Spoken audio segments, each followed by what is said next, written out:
Bibil Mustafa Balil Maqasidana Waghfir lana ma madha ya wasi'al karami. Assalamualaikum warahmatullahi wabarakatuh. Bismillahirrahmanirrahim. Subhanakallahumma Rabbana la ilma lana illa ma 'allamtana innaka antal alimul hakim wa tub 'alaina innaka antat tawwabur rahim wa taqabbal minna innaka antas samiul alim wa 'allimna min ladunka ilman nafi'a ya dzal jalali wal ikram. Allahumma aftah lana hikmataka wansur alaina rahmataka ya dzal jalali wal ikram. Al-Fatihah.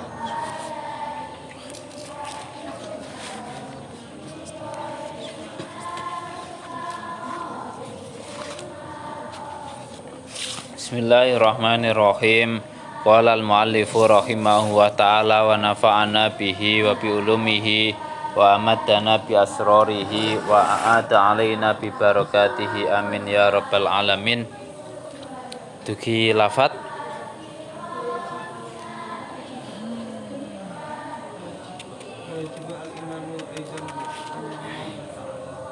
wa yajibu al-imanu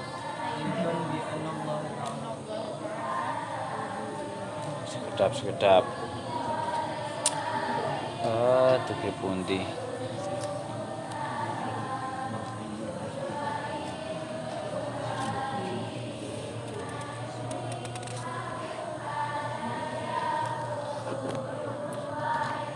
wa yajibu al-imanu aidon bi anna wa ta'ala aidihim ayyadahum nggih bil mu'jizati nggih leres nggih. Bismillahirrahmanirrahim.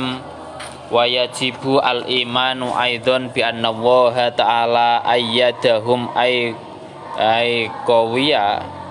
qawiyal anbiya awal mursalina bil mu'jizati. Wa yajibulan wajib apa al-imanu iman aidon halimalih iman bi anna wa kelawan sak temene Allah ta'ala halim maha luhur sapa Allah iku ayyada nguwatake sapa Allahum ing rusul ayqawa tegese nguwataken sapa Allah al anbiya ing pira-pira nabi wal mursalin lan pira-pira utusan. Pembahasan selanjutnya di kitab Fathul Majid ini adalah kewajiban iman kita terhadap mukjizat-mukjizat yang dimiliki oleh para nabi dan para rasul yang itu adalah datangnya dari Allah. Bil mukjizati kelawan pira-pira mukjizat. Jam'u mukjizatin jamae lafat mukjizatin. Wahya utai mukjizat iku amrun perkara khariqun kang nulayani bedani nulayani lil adati maring adat yadharu mertelaaken hu ing amrun sapa Allah taala ala yadi muddain nubuwati ing atase tangane wong kang ngaku-ngaku dadi nabi ing atase astane wong kang ngaku-ngaku dadi nabi awir risalati utawa risalah utawa dadi utusan inda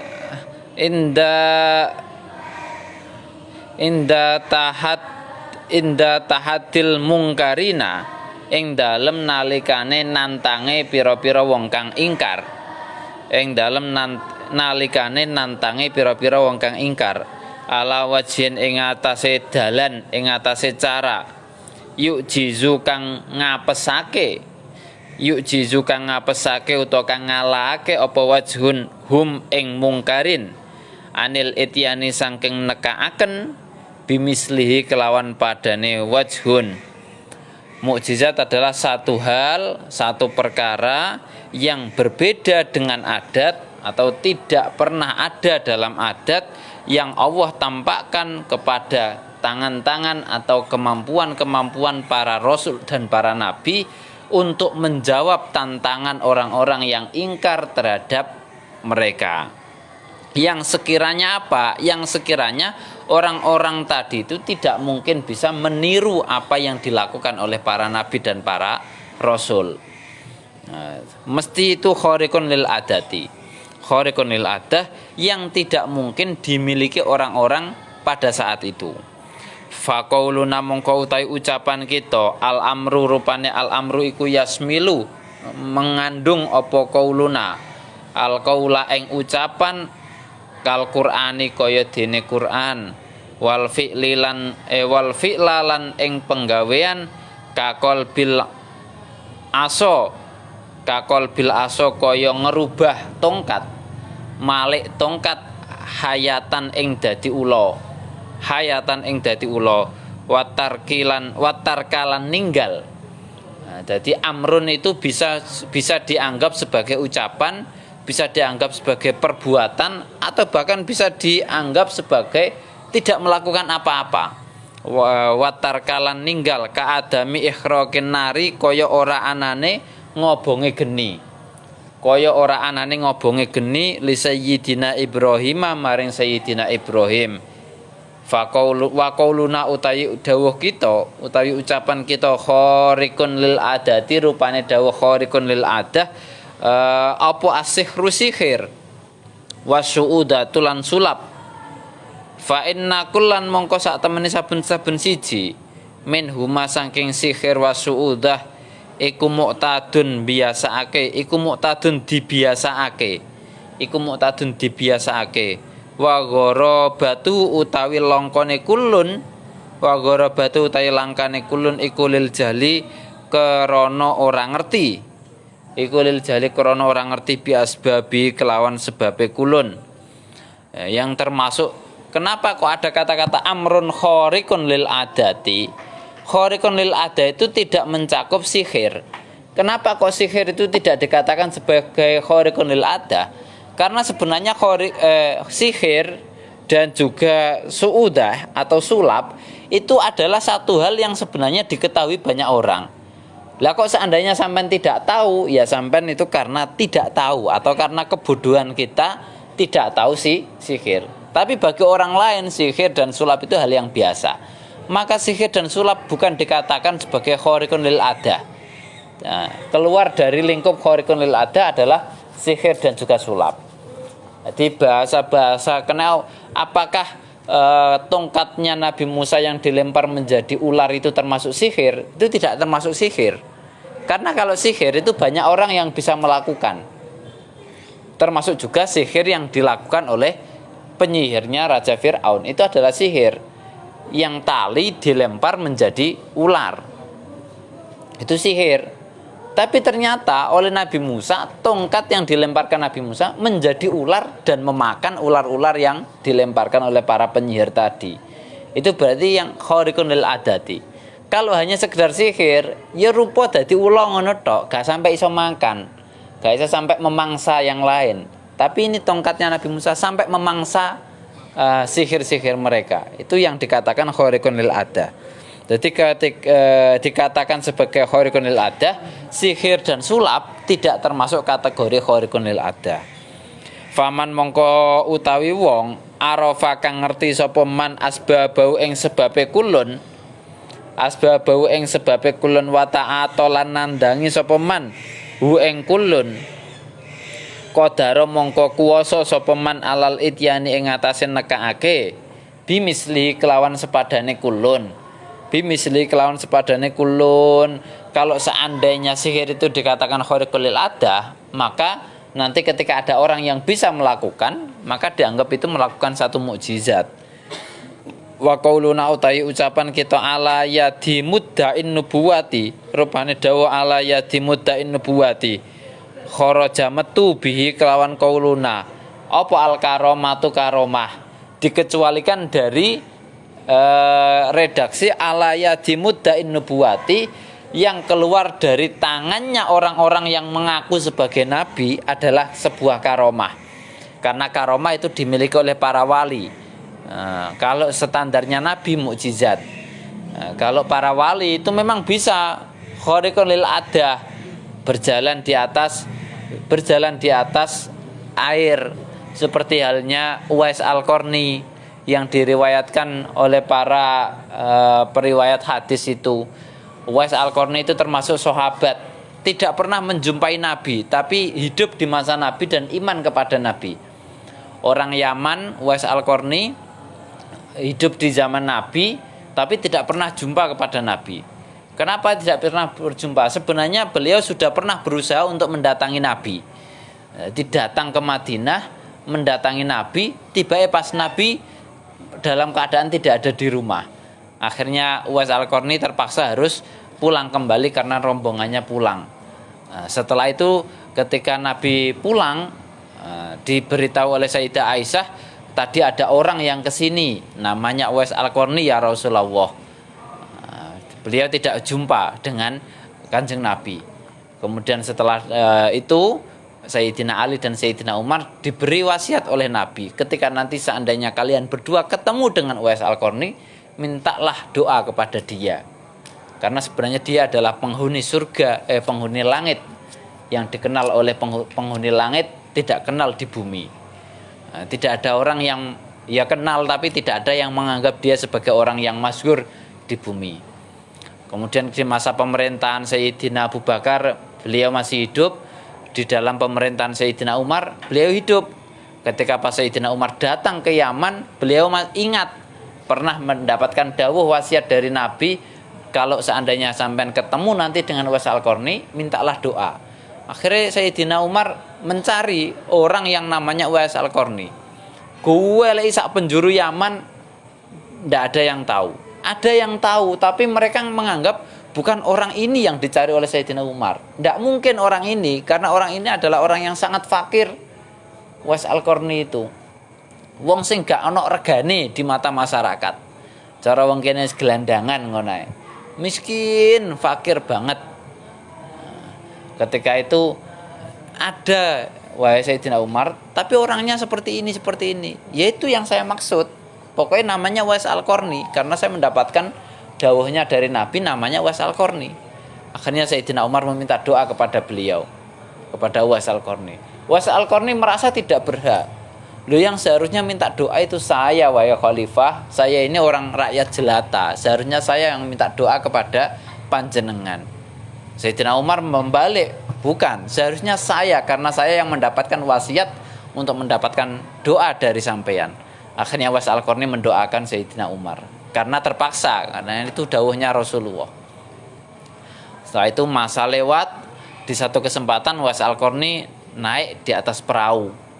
Di atas perahu ternyata perahunya rusak, akhirnya tenggelam. Tenggelamnya ini karena di situ banyak harta-harta yang dititipkan oleh orang-orang Mesir untuk para fakir miskin di daerah, tidak tahu di daerah mana, pokoknya daerah tujuan kapal tersebut. Akhirnya mau oleng. Dengan santainya Uwais Al-Qarni yang naik di perahu itu melompat dari perahu, melompat dari kapal dan berdiri di atas air laut itu.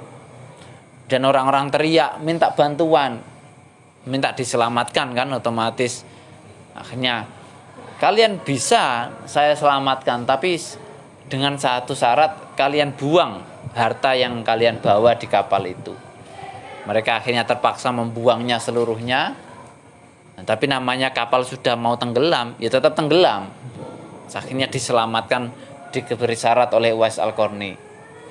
Berdoalah kepada Allah dan buanglah harta-harta tersebut dan ikhlaskanlah. Akhirnya berdoa kepada Allah, selamat semuanya, seluruhnya bisa berdiri di atas laut, atas karomahnya, atau ini karomahnya Uwais Al-Qarni itu. Jadi seluruhnya selamat dan bisa berdiri di atas laut. Kemudian mereka meminta tolong lagi supaya diselamatkan. Masa ya nang tengah laut melaku, kan nggak mungkin. Minta diselamatkan lagi. Akhirnya diperintah Uwais Al-Qarni untuk berdoa lagi kepada Allah, dan dengan syarat harta tadi dikembalikan, dengan syarat diberikan kepada yang berhak. tidak boleh diambil haknya orang-orang yang mendapatkan jatah harta tersebut. Mereka berjanji, akhirnya didoakan oleh Uwais Al-Qarni, akhirnya kapalnya muncul lagi dan harta-harta tersebut kembali lagi. Akhirnya mereka melanjutkan perjalanan. Berdiri di atas laut itu karomah, bukan mukjizat. Meskipun itu khariqun lil adah. Termasuk juga ceritane Sunan Bonang nduding napa jenenge iku? Jambe napa wet apa iku? Kolang-kaling iku ditunjuk dadi emas. Itu karomah, karomahnya para wali. Termasuk juga ceritane Mbah Khalil Bangkalan ketika diundang oleh orang kaya raya di Madura untuk minta doa mbeleh sapi gawedhe, tibae waya kon tahlil cuma diwacakno la ilaha illallah ping pisan ta ping telu iku. Sakire wong gak trimo lho. Ya apa iki? Ngundang wong sakmene akeh. Mbeleh sapi gawedhe trimo diwacakno tahlil ping telu e. Ayo mulih mari ngono buyar. Selala Muhammad buyar. Ayo ra seru belas. Biasanya wong nek nggawe acara nek suguhane larang kan suwe-suwe ya. Tahlilan iku kok suguhane ngono larang, gawane mulih kok sarung utawa dhuwit 50.000 nang jerone berkat iku mesti acarane suwe, sambutan kek maca yasin kek ditambahi istighosah, tambahi akeh biasane. Itu wateknya orang kaya. Ya tapi saya pesan kepada sampean barangkali nanti sampean buat acara, tidak usah lama-lama. Yang penting itu yang datang senang. Nggih. Silahkan lama kalau orang yang datang itu senang. Sering itu orang yang buat acara itu wonge sugih, terus akhirnya ngerasa mosok tak sugih akeh diluk tok wis mulih. Akhirnya disuwek-suwekno acarane. Sebenarnya ndak punya acara, mereka ndak punya acara. Mereka ndak punya konsep, pengen digawe apa acarane ndak punya. Tapi ngerasa mosok tak kei berkat sakmene gawe kok acarane trimo tahlil diluk tok terus mulih. Akhirnya ditambah-tambahi dhewe, disuwek-suwekno. Kiai ini dhewe sungkan. Kiai mosok berkate sakmene kae kok tahlile tak cendekno, kok lak gak penak karo tuan rumah. Akhire didawak-dawakno. Itu ndak baik malah. Ndadekno sing teko iku kecewa, sawe temen rere ngene. Yang baik itu gimana? Wis pokoke wonge sing teko anteng, atine lega, nek ndongakno atine jembar, ikhlas. Zaman kalau punya acara besok ndak usah lama-lama. Ya bolehlah agak lama, tapi jangan sampai menjadikan orang yang datang itu ngerundel atine. Acara ramari-mari. Ya meskipun nanti pulang tetap senang, soalnya gawane wakeh. Zaman nek delok video-video di daerah Gresik, nggawane tong, gentong langsung ngono, isine wakeh sembako tok. Karena adatnya orang Gresik, wilayahnya Pak Zaim itu pulang berkatan itu berkate gak mateng, gak rupa ayam sing langsung nek dipangan. Mentan, ya beras, ya gula, ya mie, kecap. Wis ngono-ngono ku. Di sing gawane ku ora tau mateng, mesti mentan. Lah niku akeh. Cara dinilai ya 100.000 lebih per orang. Nang ngundang wong 50 lah ya 5 juta. Gawane tok. Nyangoni ini sing ndonga gak ya tetep ono. Nah, saran saya meneh nek nggih acara men ojo suwe-suwe, sekedare ae. Tapi ojo kecepetan nggelakno sing duwe acara. Mosok keluargane sampai durung teko sampean wis mari tahlile buyar. Nah, keluargane sing adoh cek tas teko sampean tangga-tanggane wis buyar kabeh gara-gara macane kecepetan. Termasuk ceritane Mbah Khalil. Ya mangkel. Yai, wong kula niki mbeleh sapi sak mene lemune, trimo diwacana tahlil ping 3. Nah, terus karo Mbah Khalil wis tulisen lafaz la ilaha illallah nang kertas, timbangan karo sapi. Akhirnya ditimbang ternyata luwih abot kertase. Itu menunjukkan karomahnya Mbah Khalil, kertas iki lho iso luwih abot daripada sapi. Nah, itu karomah, bukan mukjizat. Wahya utai karomah iku ma perkara yadharu kang pertelo apa ma ala yadir rajuli ing atase tangane wong lanang as-sholihi kang bagus, alladzi yakumu kang jumeneng sapa rajul bi huquqillahi kelawan pira-pira hake Allah, wa huquqi ibadi lan pira-pira hake kawulane Allah. Orang dikatakan solih itu adalah orang yang bisa melaksanakan haknya Allah dan haknya orang-orang yang ada di sekitarnya atau haknya makhluk. Jadi sampeyan nek ndonga muga-muga sampeyan dadi wong sing soleh, solihah. Apa sih soleh iku? Soleh ket biyen. Soleh itu adalah bisa memenuhi haknya Allah dan juga memenuhi haknya para makhluk. So, haknya Allah apa? Ya berarti ibadah. Waya sampean salat, waya zakat, waya poso, itulah haknya Allah. Perintah Allah sampean laksanakan, itulah haknya Allah. Haknya manusia apa? Haknya makhluk apa? Ya sampean berbuat baik terhadap tetangga, terhadap orang lain, terhadap makhluk apapun, itu adalah haknya. Enek sapi gak sampean gepuk, itu termasuk hak. Enek tonggo sampean nyalami, ku hak. Enek wong loro sampean sambangi, itu haknya mereka. Enek wong mati sampean rawat, itu haknya mereka. Ya sampean kalau tidak memenuhi itu, ya jangan anggap sampean orang solih. Tonggone loro sampean gak ngerti, bukan orang yang solih berarti. Ya tetap sampean kok diarani sampean ku wong solih, tapi secara pembahasan belum dikatakan solih. Masih kelas wis kiai, kecuali kalau ada halangan memang tidak bisa datang, sakit atau gimana. Tapi nek tonggone mati terus gak teko, itu tidak melakukan atau tidak melaksanakan haknya tetangga yang seharusnya mendapatkan perlakuan dijenguk ketika mendapatkan musibah. Meskipun hanya sekedar sunnah loh nggih, tapi itu haknya tetangga untuk mendapatkan kebaikan dari kita. Sampean kalau menjadi orang soleh, caranya seperti itu juga. Ono kotoran di jalan, sampean buang, itulah haknya orang yang lewat di jalan. Sampean mendapatkan perlakuan baik ketika berjalan. Sampean melaku di sopo, itu hak sampean. Nek wong gak nyopo sampean belum dikatakan orang soleh. Begitu pula sampean sendiri ketika ketemu orang ya disopo. Kecuali nek gak kenal, orang kenal mau sopo kabeh tambah bingung wonge. Monggo nang makom ziarah ngono ku nang ampel monggo iki lha apa wong iki. Mulai medun bis sampai tutup makom balik neh monggo bingung wonge. Sing kenal, sing gak kenal ya gak usah. Pokok sampean berbuat baik. Ojo disopone kabeh. Iya nek wong padha lanange, engko wong wedok perawane wong mok sapa-sapa monggo lho. Arek iki ngawur. Anakku disoponi. Dikira sampean tambah orang yang jahil, teman. Engko dikira caper, teman. Salah kabeh. Apa menarik wedok monggo. Arek wedok kok ganjen temen dikira teman. Tambah salah. Haknya manusia juga harus dipenuhi termasuk hewan. Sampean ngeramut kucing, gak sampean kayak panganan, iku gak melaksanakan haknya hewan. Duwe ngeramut manuk, nang pinggir bangunan iku ana manuk. Lah kok sampai keluwen, berarti tidak melaksanakan haknya hewan. Duwe ramutan ya diramut sing apik. Duwe tangga ya diapiki. Duwe kanca ya diapiki. Duwe mie aja disimpen nang lemari terus rek, ya mbok dibuka. Duwe mie siji Pak, maneh mangan mie ku 2 wulan pisan, mosok duwe siji dibuka. Ya wis bismillah diniati nglakoni hake kanca. Muga-muga dadi wong saleh. Ngono lho. Wa kharajalan kejaba bihi kelawan kauluna aidan halimalih apa al maunatu maunah.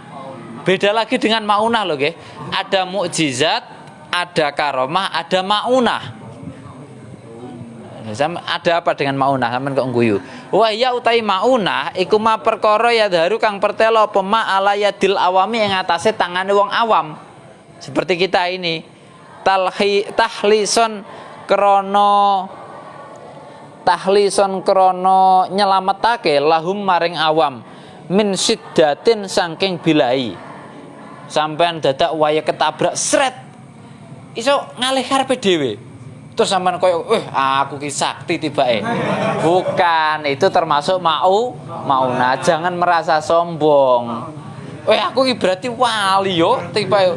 Nek ketabrak gak sida lah. Ketabrak bis mental tibake yo ngadeg ya biasa, gak lara apa-apa. wes aku ki berarti wali ya. Oh, bukan, itu mauna, hanya sebagai pertolongan terhadap orang yang awam. Ngomong sak ngomong tibake kelakon. Dah nih, terus mati lampu, ayo enak. Mati lampu temenan, wis sampean, wah aku ki sakti ya. Ngomong sak ngomong. Lah ngomong gak pisan pindho. Wingi tak baleni yo ngono nek. Ndane nang Asrul iki terus apa jenenge sambangan. Tibake sambangan teman. Aku wingi ngomong ngono kejadian. Saiki ngomong kejadian maneh. Ndane sing digawe ku nek dikekno aku. Tibake oleh temenan lho. Aku bolak-balik ngomong kok oleh. Iku gak karomah rek. Iku mauna. Jangan dianggap sebagai aja sok pede dadi wong soleh lah. Ya merendah dadi wong awam. Saya dulu itu pernah 2 kali saya kejadian itu di sanawiyah. Ketika waktu saya sanawiyah, ngomong 2 kali di lain kesempatan jaraknya yang agak lama, 2 minggu lebih lah, 1 bulan lebih mungkin dari kejadian pertama dan kejadian kedua. Yang saya ingat, sangat-sangat ingat itu pas nang kelas aku ngelamun, ono kumbang mlebu kelas. Lah kelasku kan wonten kipase ponan. Zaman biyen rek, wis katok gowa ya, 2003 2004. Zaman niku ya rapati usum lah kelas duwe kipas iku ya. Nek gak wong kelas sip temenan ya. Kelasku ono kipase, ono kumbang mlebu. Terus aku ngayal, ndane kumbang iki mlebu nang jero kipas dadi piye? Wong muter rada suwe 5 menit. Tak. Mlebu temenan. Aku terus wedi mari ngene gak ngomong aneh-aneh aku. Ngomong sak ngomong kejadian nih. Lah pas elek karo-karone aku ya wedi sih nek ngomong ndongakno kancaku elek lah ya kejadian ruwet aku iki. Dadi setan temenan aku ndonga sak ndonga elek kok kejadian. Semenjak aku wedi aku ngomong elek. Wah ya mateni kumbang lah anakku iki. Aku koyo ndongakno kumbang elek temenan. Mari ngono wedi. Tapi itu bukan karomah, iku kudu maunah pisan iku. Maunah iku pitulung iku nyelakane wong. Dadi aku 2 kali ngomong sing kejadian temenan dan pelek kok pengen tak omongne. Aku terus wedi ngomong elek wis gak ngomong-ngomongan sing elek, tak ndonga sing apik ae. Tapi rata kejadian tibae. Durung oleh maunah.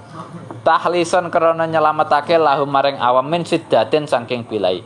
Wa kharajalan kejaba bi kelawan kauluna apa al istidraju. Nah ini mungkin bagi saya tadi itu istidraj. Wa uta istidraj iku ma perkara ya daharu kang pertelo apa ma ala yadil kafiri ing atase tangane wong kafir awil fasik utawa wong fasik. Enek wong fasik utawa wong kafir ngomong sak ngomong kedaden. Itu namanya istidraj. Muwafiqun krana nyocoki limuradi maring karepe kafir awil munafik. Enek wong munafik iki lho, tapi kok penak. Ya kayak sihir dan yang lainnya iku nggih. Sihir kemudian nyopet, itu istidraj. Nyopet lho, ora tau konangan kok. Njupuk kafane wong sing matine Jumat Legi, njupuke gawe untu gak lengket tangan, ngeduke gak apa-apa gawe tangan, tapi wayahe njupuk taline pocong kudu gawe untu, gak lengket tangan. Sampeyan tau ngerti model ngono ku? Gak tau krungu. Iku jarine iso ge ngilang mari ngono. Dadi nek wong mati kok Jumat Legi, ya biasane nek wong biyen dijogo makame sampai 40 dina. Nek wong mati kok Jumat Legi atau mungkin di daerah lain gawe dina liya. Iku dikedhuk karo wong biyen. Dikedhuk mari ngono njupuke gawe untu. Kan mesti nek wong kafan itu kan gak ditalekno kan, diudari. Jadi kan taline wis karek nyokot tok karek njupuk ngene tok wis ucul. Karena ndak ditalikan. Iku nek njupuke nggo untu, terus metu wis mari ngono disimpen kena ge ngilang. Dadi sampean ngesaki ngono ae tali kafan iku wis iso ngilang, ora ketok wong. Akhirnya dimanfaatkan untuk nyolong dan yang lainnya. Itu kok seandainya enek wong nglakoni ngono istidraj. Bukan karo mauna apalagi mukjizat. Itu namanya istidraj. Tapi aja dilakoni, ngundang enek wong mati Jumat Legi mau keduk temenan. Wah enak Pak nang cangkring, kedukane ndek, cepet iku. Sak menit aku ndelok nek wong ninggal iku sak udel tok. Lho kok cowethek. tibake nek kejeron amber banyune. Banjir nang cangkring iku. Saking apike tanah, banyune akeh nek waya rendeng. Dikedhuk sak udel tok wis banyune akeh. Sampe nek bangunan iki ya ngerti ya bangunan wis dikedhuk ge pondasi tok. Tapi aja dilakoni ngono mau kedhuk temenan. Enek wong mati mau kedhuk, syukur-syukur nek perawan lho. Ada mitos seperti itu ada. Ada dan ya orang yang melakukan pun ya banyak yang ngakoni iso temenan. Termasuk sing mitos iku apa jenenge iku walesan sing dige ngukur mayit iku nek dige mancing ngono ya oleh akeh. Nah, sing lanang ya paham ngono. Ya tau nglakoni ya, Man. Gawe ukur iku ya sampean ge mancing ya temenan. Aku ora tau ora soal nek iku. Tapi tangga-tanggaku ya ngono, mesti ngenteni iku. Digawe mancing, jarene ya akeh temenan, gampang golek iwake, tapi ya empo ora ero. Tapi setahu saya iku terus dibuat, apa dilebokno nang jero kuburane pisan, diketutno. Ono sing diketutno, ono sing enggak, ya tergantung daerahe.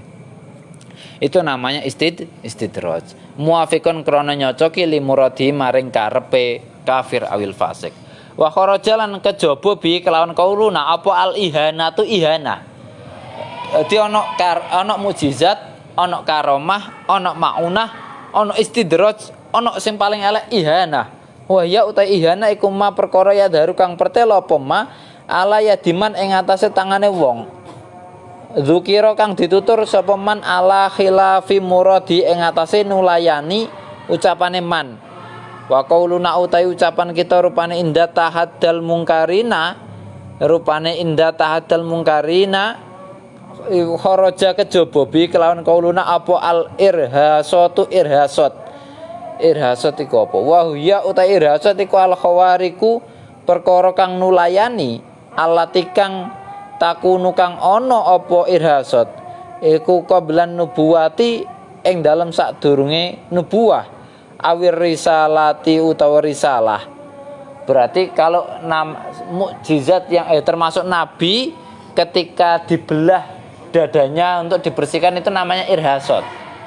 Bukan mukjizat karena terjadinya sebelum kenabian. Taksisan iku didasari laham taksisan iku ndasari laha maring nubuwah. Nek ihanah tadi adalah satu hal yang tampak pada seseorang yang tidak sama dengan apa yang dikehendaki. Ngomongnya A, kedadiannya malah B, itu ihanah. Ihanah iku ngelokno cara makna kasare ihanah iku mencela apa ngelek-ngelekno apa bahasane. Wis pokoke wis ora tepak kabeh ngomong sak ngomongi salah kabeh pengene sugih tambah melarat itu ihanah menghinakan wa hadza utaiki ki madzkur ayil madzkur iku ma perkara yajib kang wajib apa ma wa malan barang yastahilu kang mustahil apa ma fi haqqir rusuli ing dalam hak utusan alaihi wassalatu wassalam wa amal jaizu anapun utai perkara kang jaiz fi haqqihim ing dalam hae rusul alaihi wassalatu wassalam iku fa amrun mongko perkara wahidun kang siji. Sifat jaiznya rasul ada satu.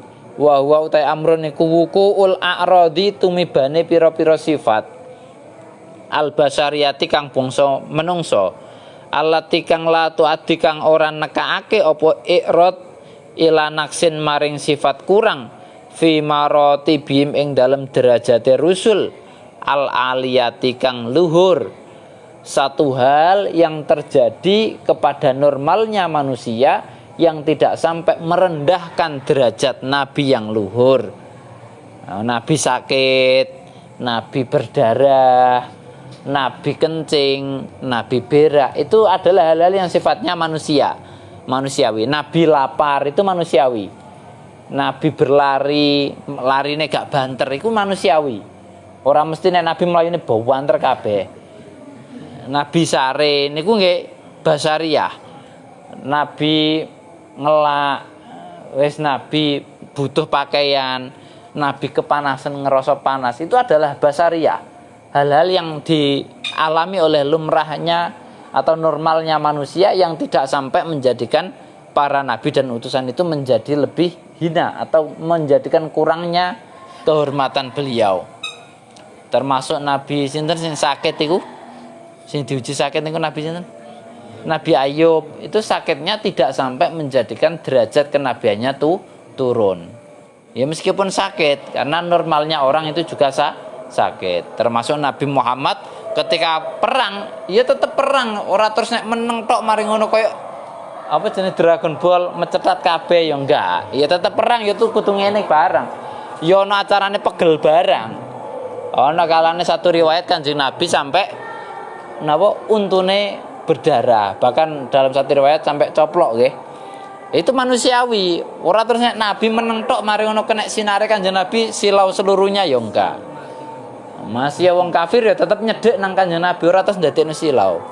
Meskipun dalam maulid sinarnya Nabi ku ndadekno bayang-bayange lo gak ono. Berarti kan saking padange. Nah, tapi ora terus ndadekno koncone silau ya enggak. Ya wis ora ana bayangane ngono tok ae. Ora terus mencorong kaya lampu ngono rek. Sing sekirane didelok wong ngono kudu merem akhire. Mendelok lampu kan gak kuat suwe-suwe. Ora terus nek ndelok Kanjeng Nabi terus merem ra kuat, Kanjeng Nabi padangan ya mboten. Engko dikira lampu neon kan ya mboten. Basariah seluruhnya seperti halnya manusia biasa. Yang tidak sampai mengurangi derajat keluhuran para nabi. Ai fi manazilim tegese ing dalam derajate rusul al aliyati kang luhur. Wa dzalika kan nikahi wa alam bis shawab.